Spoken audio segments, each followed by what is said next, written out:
Hello and welcome to Group X Nutrition. My name is Tim, and in this short video, I'm going to spend a few minutes talking about the topic of can you lose weight, can you lose body fat while keeping your energy high and increasing your performance and your strength when you teach classes. So in the wider generic fitness field, generally the kind of myth or the chat is about can you lose weight while you gain muscle? Can you change fat into kind of muscle? Well, in this video, we talk specifically about fitness coaches, fitness instructors, and anybody that teaches group exercise fitness classes. So we want to be losing weight, feeling a bit more confident, dropping a few inches and a few pounds, but at the same time, we need to maintain our energy, our performance while you're teaching and inspiring your fitness members. So first of all, if you're new to the channel, please feel free to hit the subscribe button as well as hit the like button if you find any value in this video. It really helps me grow the channel, so it'll be hugely appreciated.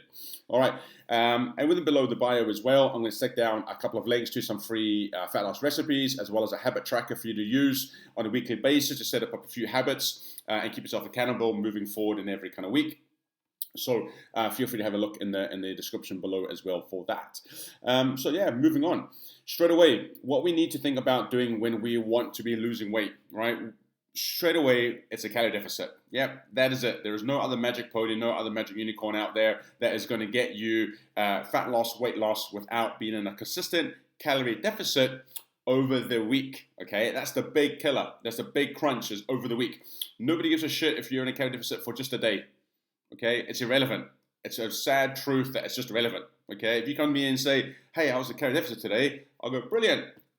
What about the other few days? What about the 5 days before that? What about the next 3 upcoming days? Okay, so it's over the week that we need to focus on, and that straight away helps you be a little bit less stressed, a little bit less anxious about every particular day. It helps you be, less perfect in every day and really appreciate that it's really about the whole week. Okay, so there's a bit more of a holistic kind of view. Now, we need to know where we are first of all. So it is really imperative that we do a bit of tracking, a bit of food label reading, so we know how many total calories you're consuming on an average over a week, how much grams of protein you're taking in, how many grams of carbs you're taking in, how many grams of fat you're taking in, okay? So what we really need to do is do a little bit of kind of tracking in the early days, and that can take you between 3, 5, 7 days, okay? The more days you have, the more data you collect, the closer your average is going to be to reality, okay? But you can use 3 or 5 days to kind of give you a really good rough start and bearing. Now think of it this way. It's great to set goals, right? It's great to set the end target of how many calories you want to aim for or where you want to be. But just like, using a sat nav, you need to not only know where you're going to be, right? So if I'm up in Edinburgh, for example, and I want to get down to London, it's great to say that's where I want to be. But I need to know where I am on the map to know how to get down to London, okay? So it's very well to say, I want to be in London, I want to lose this much, or I need to aim for 1,600 calories. You need to know how you're going to get there. You need to know where you are right from the start, okay? So that's a big sort of issue, and one of the common mistakes that we cover in the video that I mentioned, okay? So a bit of tracking first to figure out where you are, and then we can look at it and go, right, this is where we are, this is where we need to be, how do we get from A to B, essentially, okay? So in terms of losing weight, that's what we need to do. Make sure that we are on consistent calorie deficit over the week. Bingo, that is it. The next kind of step is to make sure that we don't set too drastic of a calorie deficit that is going to shoot your energy in the foot. It's basically going to shoot yourself in the foot, all right, without having adequate calories there for energy, but also, most importantly, without going to like 0 carbs or keto or very low carbs because you're following a generic pointless fucking diet, okay? So fit instructors, we use carbs. You have high heart rates, all right? You burn through energy pathways in the majority of carbohydrate sources, okay? So glycogen, glucose, all these kind of things, all right? So therefore, we need to make sure that we have at least a moderate amount of carbohydrate into your diet. Without that, you are always going to struggle. All right. So when you set up macros and calories specifically for your purpose, specifically for your job, for your role, for your lifestyle, we have sort of a moderate to high bit of protein. Okay, because that's one's going to help us expend more calories than we kind of take in just by the natural phenomenon that we use up 6 more times energy to digest protein than we do carbs and fats. So that's an easy win straight away of burning more calories than you can take in by making sure you have adequate protein intake. So we have like a moderate to high bit of protein, Carbs needs to be at least between moderate to high, and high again, depending how many classes you teach. So if you maybe teach 6 to 10 and you're averaging 10,000 steps a day, yeah, maybe moderate to high kind of carbs. If you're one of those crazy fitness instructors out there that are teaching 15, 20, 25 classes a week and you're averaging steps of like 20,000 steps a day, yeah, you're going to need a lot of carbs because that's your body's fuel, right? And protein and carbs is essentially your performance and your recovery macronutrient. They're a tag team. They work best together, okay? 100% without question. And fats generally are going to be low kind of moderate, because we need fats. We need every single macronutrient, but we don't need a lot of fats, okay? Because our heart rate when we're teaching is generally going to be above 65%, yeah? So fats can be a little bit kind of lower, and that's quite good because fats are quite calorie dense, all right? So that's why sometimes keto really isn't the best idea.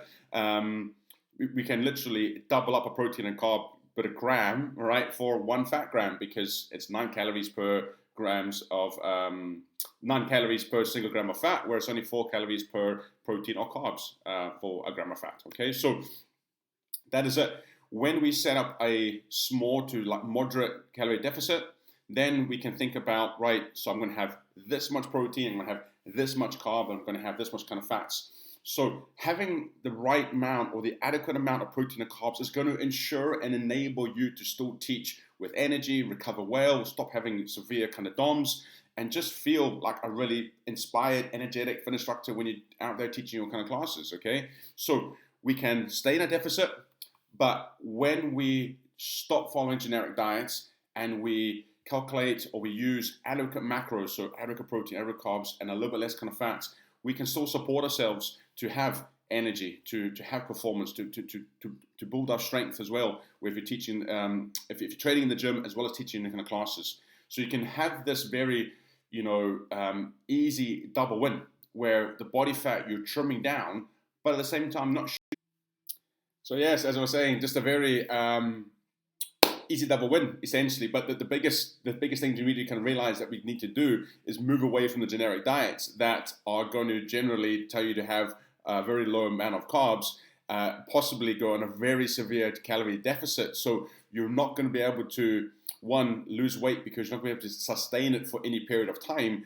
Two, you're going to shoot yourself in the foot with no or low carbs, i.e. kind of keto and a lot of the other generic diets out there. So, we need to move away from that and understand and appreciate that if you're living a fitness instructor lifestyle, you have certain needs, certain, activity levels, teaching your classes, trying to be inspiring to your members. You're going to need a different approach, okay? And that's essentially why I developed Group X Nutrition and why I've been coaching fitness instructors for the last 7, nearly 8 years. So yeah, hopefully that video is of use and of value. I will link up the 6 most common mistakes that fitness instructors kind of make with the diet. So check it out. Eradicate those common mistakes. Make sure you're not making the same mistakes as well, because it is a lot easier than you kind of think. I think a lot of the time we use the wrong tools, we use the wrong approaches, and that's why it's so difficult. That's why you feel frustrated. That's why you're not seeing the results that you want and that you deserve. So, it's just moving that kind of mindset, getting on board with something that is specifically created for you. So yeah, check it out and make sure you're not making the same mistakes. Any questions or feedback, feel free to drop a question in. If you found the value in the video, please drop a like and subscribe to the channel. And have fun, take it easy, and we shall see you soon. Bye.